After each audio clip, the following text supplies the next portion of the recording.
Welcome to Still Growing in Grace, a program dedicated to inspiring joy, giving hope, and delighting in grace. I'm Mike Zenker, and I'll be sharing with you a message of hope that will expand your understanding of God's love and amazing grace. God already deeply loves you, totally accepts you, and really, really likes you. Growing in Grace Ministries Canada and Hope Fellowship, your community church, invite you to enjoy today's program as we dig deeper into what it means to be still growing in grace. Good morning and welcome to Still Growing in Grace. Today I have a special guest that I think you're going to enjoy hearing. I met Logan a little while back and I heard him speak on another podcast called Rethinking God with Tacos. A great podcast. I love that one. Great guests, great hosts. But Logan, a younger person who is actually journeying and experiencing a better perspective on God's love and who God is, even with a pretty unique background. And that's why I'm sharing this story. I think you're going to really enjoy this. So let's dig in and enjoy this conversation. It's for your encouragement, and it's really cool. For me, it's really cool to see other people still coming to a revelation of good news. Sometimes in the faith circle, so to speak, or as you're walking and journeying in grace, you don't meet a lot of people that come to a wake-up call of who God is almost out of nothing. But there are a lot of stories like that, and it gives me much hope to realize, hey, God's at work, even if it's not through a traditional lens, like even like this kind of a podcast. Does God use that kind of stuff? Sure, but it's definitely not the only way. And to be connected to more and more people who are learning differently, I love it. So this is going to be a great conversation. I hope you'll enjoy it. So let's dig right in. Here we go. All right. Hello, everyone. Welcome to Still Growing in Grace. I've got Logan with me, and this is a delight. Logan, I first heard you on Rethinking God with Tacos.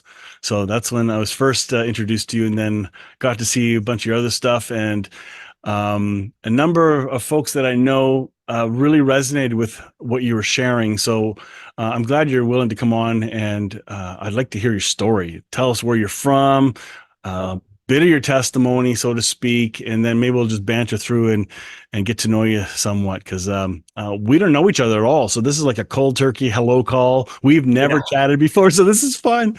But we have too many mutual friends. I saw that, so that's fun. Yeah. Well, thanks for having me on. I've been looking forward to it. And I think I saw you were you on Catherine Toon's podcast? Many times. That was one of the first times that I saw you online. And I was on her show probably, I think it was back in April or something. But anyways, I'm glad we were able to make this happen. I know we've been kind of talking about it for a few months, going back and forth on trying to find a good time and date, and we're here. So it's awesome. Yeah. So I live in New Orleans, Louisiana. Yeah. So one of the guys we just interviewed, Randy Esclott, I think that's how you say his last name. He lives there too. Really? Yeah. Okay.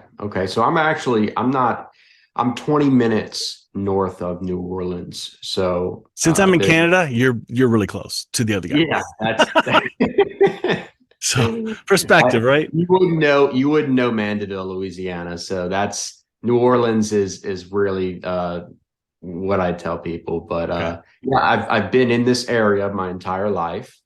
And so my story is I was born and raised Catholic, which that's the predominant denomination around here is Catholicism. Really?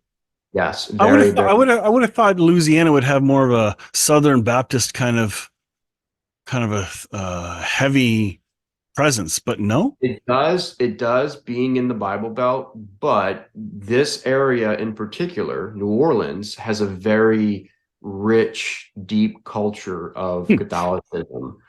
So that's this area where I'm located is predominantly Catholic. Wow. And so I've got all my family on both sides are all Catholic, devout practicing Catholics. I went to a Catholic school. I went to mass every Sunday. And when I was around 11, my parents left the Catholic Church and became evangelical. So I started going to a non-denominational church and a non-Catholic Christian private school. And that was when I really developed a passion for the Bible. Hmm.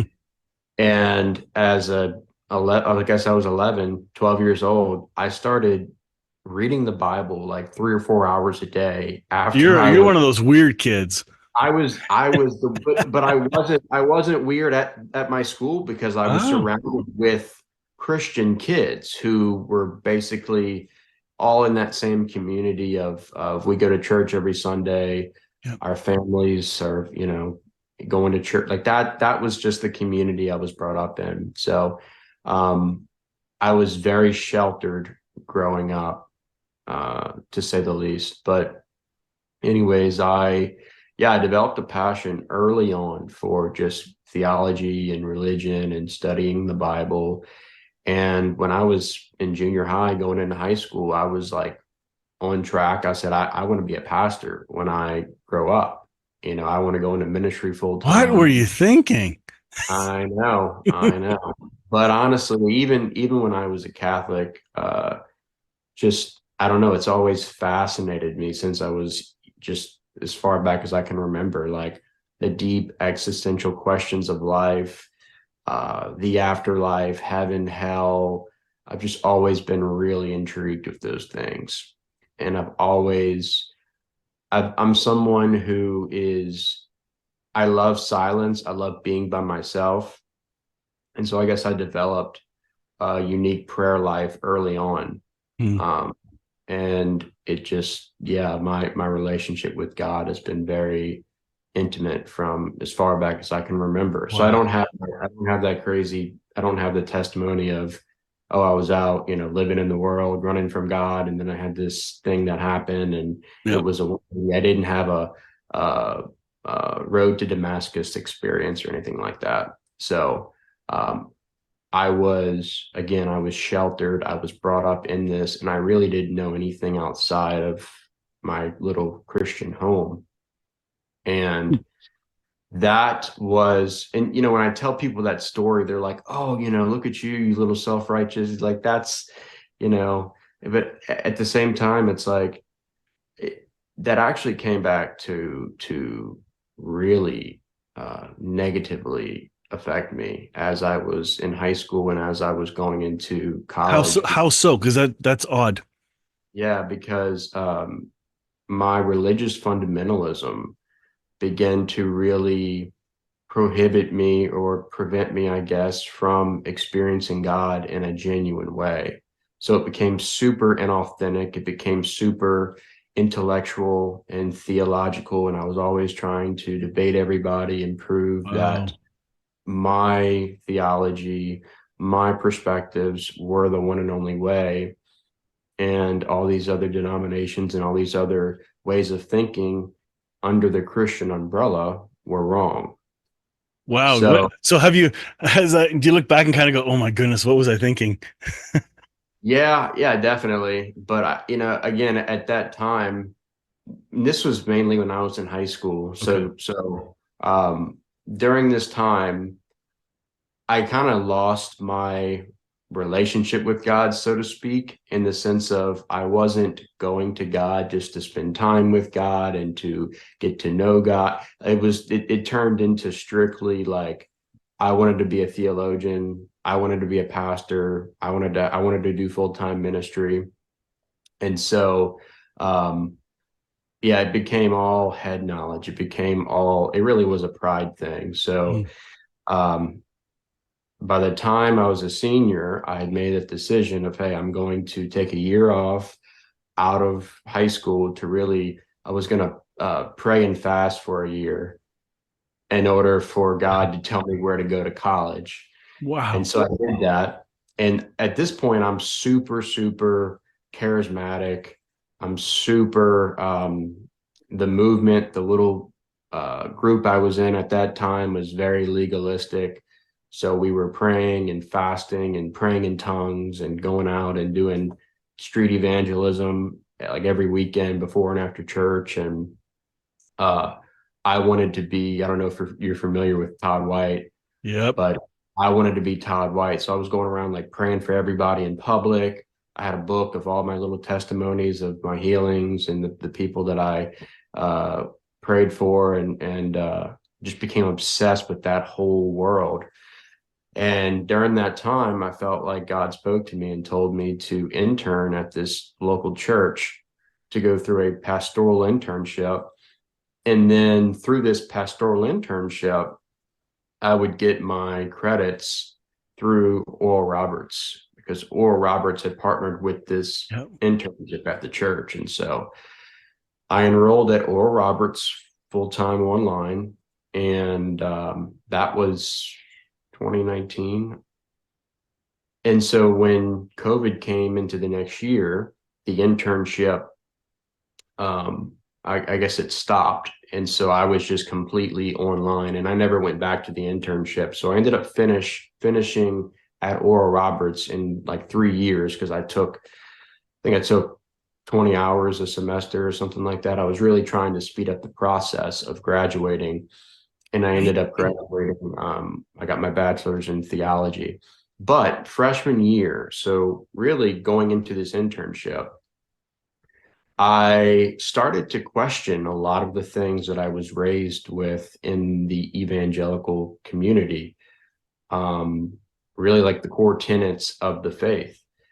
And I didn't tell anybody, but just kind of to myself, I started studying these different ideas and these different beliefs. And I think there were a few grace people that I heard of. And so I started listening to them and reading their books. I don't know if you know Paul White, Yep. not Paula White, but Nope. Paul White. Yep. Absolutely. Paul White Yeah, has a YouTube. because I was going to ask you, who were some of those early on influencers? Because sometimes God brings certain influencers into our lives at a certain time, then others for another stage. Who knows? And some stay the whole time, but that'd be Yeah. curious to know. But Paul White, I do know. Yeah. So Paul White was one of them. He was really Yep. the first one. And then Okay. John Shinsky was the second one. Okay. And then of course I watched The Shack, which just melted my heart Yep. and made me rethink everything. And Yeah. so yeah, Paul Young had a major influence on my season of, I don't really like to call it deconstruction, but I know it's a term we got to use, but it's not the right term. I don't think. yeah, I think healthy deconstruction with reconstruction, because I wasn't Yeah. trying to like deconstruct my faith. I was just trying to rethink and see things from a different Yeah. perspective. Isn't that called discipleship? Like just growing like naturally? Like it doesn't need a title? Yeah, right. That we're so obsessed with titles I and know. names and labels and categories, but Yeah. anyways, yeah, him and a few others really got me thinking, and it's amazing because like I had no idea that there were different ways to view these topics in the faith, and I had no idea that the church had centuries of like not really knowing which way was the right way to view it. And they had discussions and arguments and debates, and they wrestled with things, because like the what I came from was strict dogmatism. Yep. Here are the doctrines, here's the dogma, this is what you believe, don't ask any questions. And so I just thought, hey, whatever I'm being fed, whatever they're telling me, this is what the church has believed Mhm. from the first century, but that wasn't true at all. And so what I realized at the end of this little time, the season of rethinking these different doctrines and ideas, was that my new beliefs were a lot more orthodox and traditional. So they weren't new; they were new to you. They were new to me, but they were by no means new to the church. Yeah. And that was really, really fascinating. When I started doing and this was in college too, I did like an in-depth church history study. And yeah, like reading the early church fathers, Gregory of Nyssa, Clement Yep. of Alexandria, Origen, Athanasius. Athanasius, of course, all these guys, and it was weird because what they were writing about and what they were saying was new to me in a sense of theologically it was new, Hmm. but it resonated with me so deeply. So it felt like I had always known this stuff. It just Hmm. hard to explain. I get it. I'm excited to hear this. As you're saying that, I'm thinking, yes, yes. Because as I come across some of those things, it's like, I knew that was true. I knew it. Yeah, But I didn't yeah, have a framework or words for it. yeah. So one of the Christian mystics that I really started to modern day Christian mystics that I started to read was Richard Rohr. Oh my goodness. And Richard Rohr Yeah. says Richard Rohr is always talking about like the difference between intellectual knowledge and experiential knowledge, Ooh, that would right? have hit you, wouldn't it? Oh, Yeah. So through the mystical journey, the revelations that we get and these teachings that we come across, we find that they're beyond the intellect and they resonate with us in such an experiential way. And so that's kind of what happened. And so towards the end, maybe senior year, I guess, is of college at Oral Roberts was when I started reading the Christian mystics, Thomas Merton, mhm. uh, Saint Teresa of Avila, Saint John of the Cross, Meister Eckhart, and this was like, okay, you're telling me that God is actually within me and that I can experience and access God at will by going within. Because at that point, I believed that God was somewhere out there up in the sky, and that if I prayed hard enough, or if I fasted, or if I read my Bible long enough, then the Spirit would just appear and come into my room, and then I could have some kind of encounter. That's how I was programmed. And so this whole idea that God was number one, a mystery, which is what the early church teaches, three in one Trinity, like that doesn't make sense in the intellectual mind. Yeah. But when you experience that flow, that dance, that Perichoresis. yeah, it's like, whoa, this is beyond anything I could think, ask, or imagine. And you experience it from within. What happens is that you are transformed from the inside out. Yeah. And that's the power of experiencing the divine presence, is that it transforms you. And so I ended up writing my senior paper on, and I know I'm kind of going all over the place, but I No, this wrote is my great. 35-page senior paper as a refute against the doctrine of eternal conscious torment Wow. at Oral Roberts. They must have loved you. Believe it or not, my professor, I got an A on the paper, but my professor, although he disagreed, was very respectful and was applauded me for my research and Wow. for the paper overall. So after I wrote that paper, that sparked an interest in writing. And so I started writing little blogs here and there and poetry. And then I wrote my first book Really? called The You. Yeah. What's it Yeah. called? Sorry, And I didn't hear that. The Mystery in You. Mr. Okay, I did hear about. Okay, yes, I did.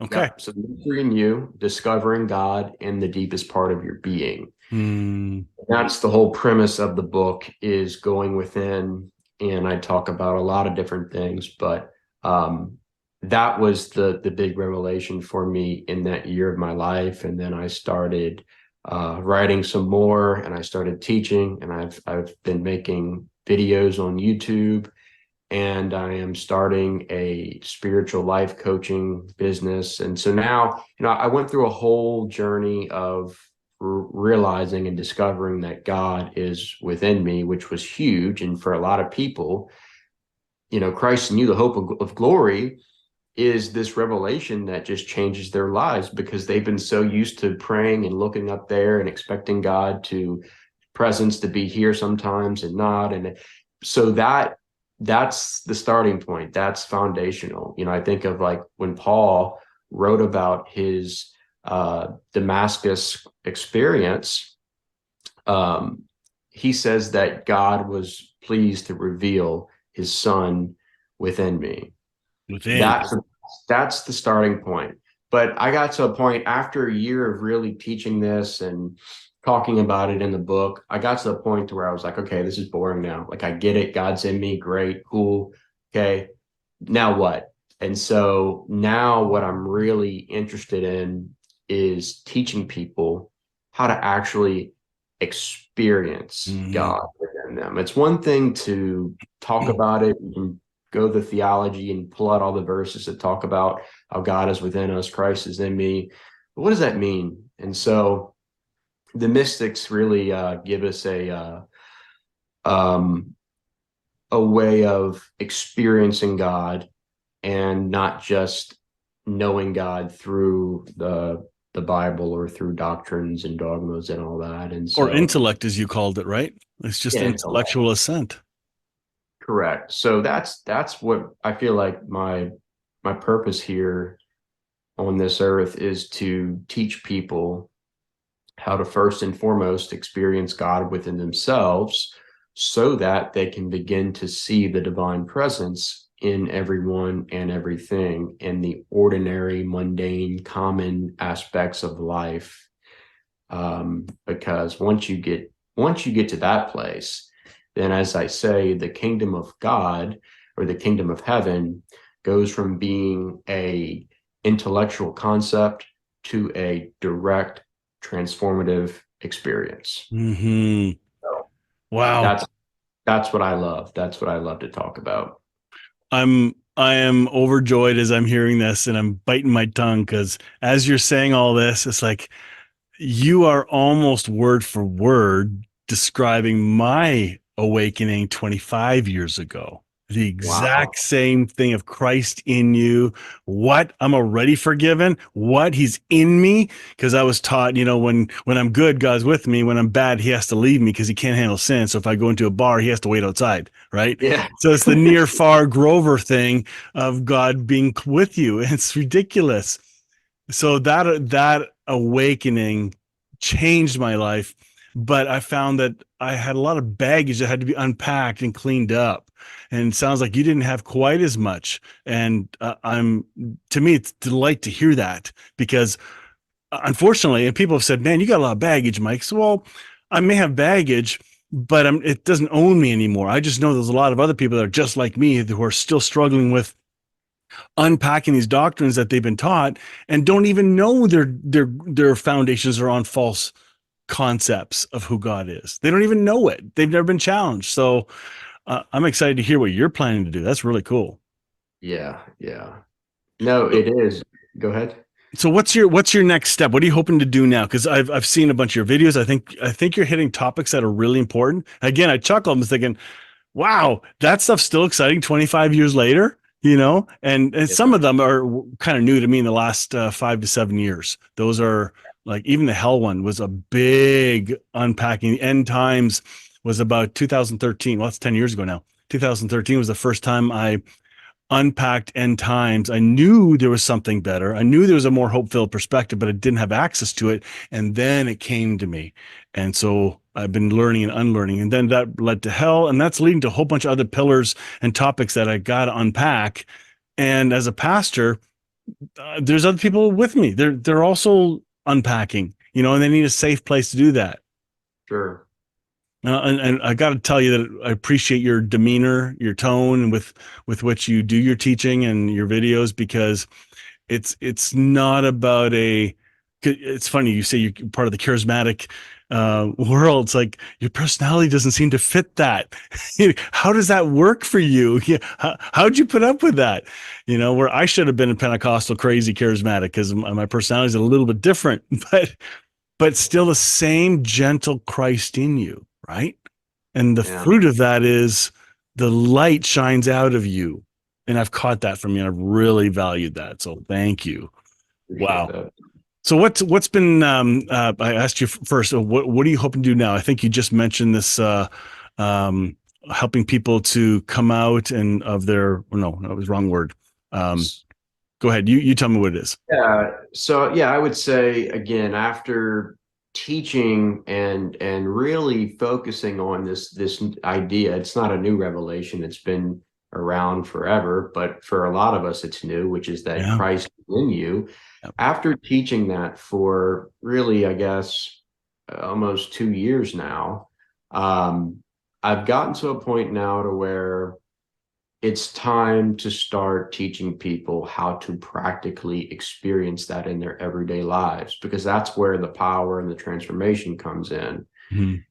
And so for me, I think the two um, methods or modalities for that is meditation and Mhm. contemplative prayer. Okay. What I do, That's why you like Richard Rohr. oh yeah, yeah, absolutely. Because Richard Rohr does a great job of explaining what contemplation really is. And I think he does a great job of talking about the science and the theology behind God being within us, but then he takes it a step further. And the reason why people love Richard Rohr so much is because he comes along and he says, you don't, you experiencing God is not limited to church on Sunday. Yeah. Of course you can experience God in a church, in a service, in a mass. Of course. But you can also experience God when you're with your family at Bingo. a Hmm. together. You can experience God when you're on the beach watching a sunset, or when you're just going about your everyday stuff that you do every day in your life. Like, God is in all things, right? All things are in God and God is in all things. And so that's I think that's what people are really longing for, is to experience God in their everyday lives. And we can What talk about, go ahead. What are you seeing in your culture of the hindrances to receiving this kind of truth? Because you just made a huge leap for somebody just in the normal church world, evangelical world. You've just said some wajibby jibby. Oh no, that sounds too new agey, right? So Is what yeah. are maybe some hindrances that people that are blocking people, or they don't even know it's stopping them from entering into this experience? Have you come across anything like Um, that?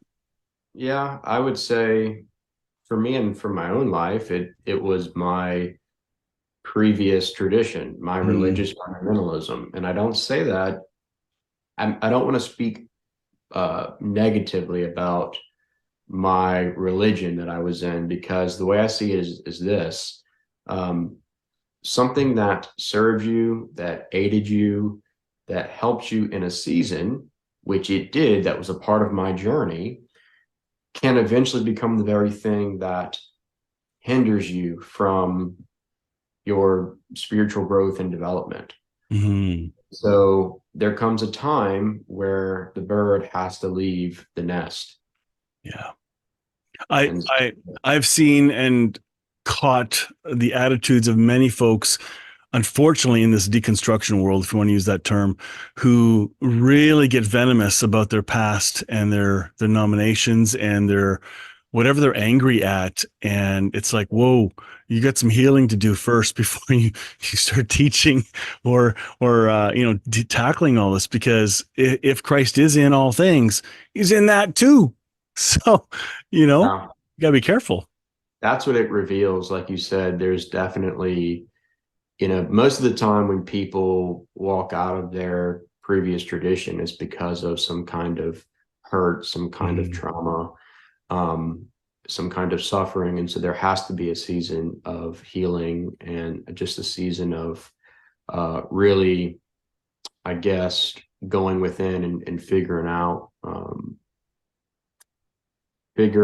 where God wants you in this next season of your life. Because you're right, if that doesn't happen, then people tend to get really angry, and then they create ministries where that's Oh my like goodness, yeah. all they're doing is just condemning and putting down these other uh, traditions and denominations and these Yeah. different theologies. And it's like, what fruit is that producing?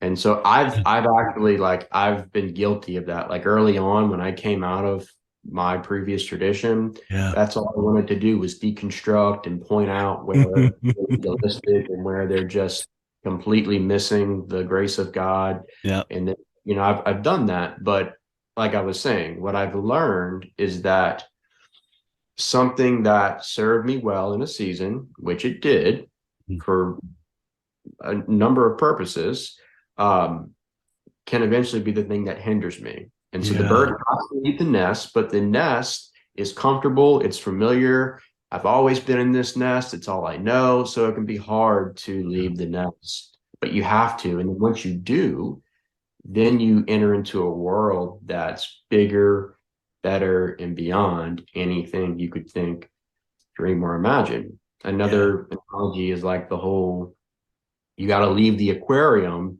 to step into the ocean of grace, right? Like Yeah. that's the and so I think for so many people, what prevents them from getting into that place is just where they're at, and they are comfortable with what's always been known, what's always been familiar, and there's just for whatever reason, they just don't want to leave the nest. I Um, I think what you're offering and how you're doing your videos now, you're giving folks that are tire kicking this journey, wanting to experience God deeper. You're along, and there's the choir of voices is growing. That's it. I'm seeing that more and more, and you're one of them. But it's giving people permission to ask the questions in a safer place. When our old tradition, there is no safe place to ask some of those questions. So to know that there are others actually asking the same questions, that there is a more hope-filled perspective, is very exciting, right? So I've yeah, appreciated that about you. So that's been cool. absolutely. Yeah. Yeah, asking questions and just being open-minded. And the other thing too is like where I am on my journey right now is I'm at a place where I know what I believe deep in my heart because of my experience, and I hold that uh, to be very serious to me. But at the same time, I want to remain humble and I want to remain teachable, and I never want to get to a place to where I think I have everything figured out. Don't forget that.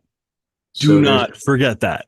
there's that sweet spot between not being too overly Yeah. confident, and the other extreme is just you know deconstructing everything and just pretty much not having any fundamental beliefs about anything. Yeah. That's the other extreme to that. But there's a sweet spot in the middle where you never fully land the plane, Yeah. kind of hover, and you just stay open, and you recognize that Meister Eckhart said, every creature is a word of God. And Mm, so everything becomes your teacher in this spiritual journey. And you'd be amazed at how and where and by who you can learn things from every day. yeah. And so that's where I've been. But that's the second thing that really hinders people is just they're closed-minded, and they're so set on their doctrines and their rules and their dogmas Mhm. that they can't see past that. And A- that's And no intellectual argument is going to win and convince them. It's got to be the Spirit of Christ in them who reveals himself. That's it. It's not our job to convince people. right, right. And I won't even engage in a discussion with Yeah. someone who I can sense is closed-minded, who's just trying to prove me wrong. And Yeah. you'll see that like on my Facebook, I get people that comment stuff all the time where they're asking a question, but they're not. Yeah. They're trying to tell me that I am wrong and they are right. And I don't play that game because there's really no game to play. Yeah. It's you're like you said, you're not going to change their mind. So now if someone approaches me and they're genuinely wanting to learn why I believe the way I believe, even if they disagree with me, if Yeah. they're just genuinely interested in how I've come to these conclusions, then I'll call you and we can talk about it all day. Yeah.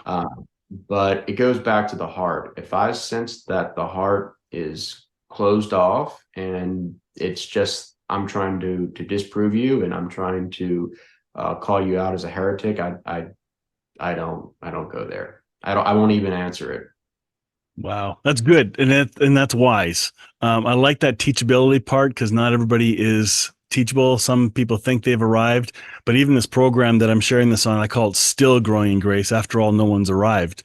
And we just got to keep our hand open and let God put in what has to go in, take out what has to come out. And honestly, if I were to sum it all up, I'd say what I am learning now is making me love God more and love everyone else around me more. Like that's the fruit of what's been happening. And it's bizarre and it's beautiful. So I hear that in you too now. I hear that love for everyone. And doesn't matter what background you have, there is more to be experienced in God that you may not have been told about. Yeah, once you have a authentic encounter and experience with God within yourself, Yeah. you recognize that same presence is within everyone else. Yeah. That's a big journey. And well, you can't not see it. Once you see it, you can't unsee it. Exactly. Yeah, that's really cool. I'm looking at the clock and we're fresh out of time. I want to say thank you for taking time just to chat and hear a bit of your story. It really is cool to see some similarities and where you're at. And you have a group of people you're going to reach. I can't because I'm too old. It's just really funny. But your message is filled with great joy and light. And I'm delighted to get to know you and looking forward to your future too. Thank you.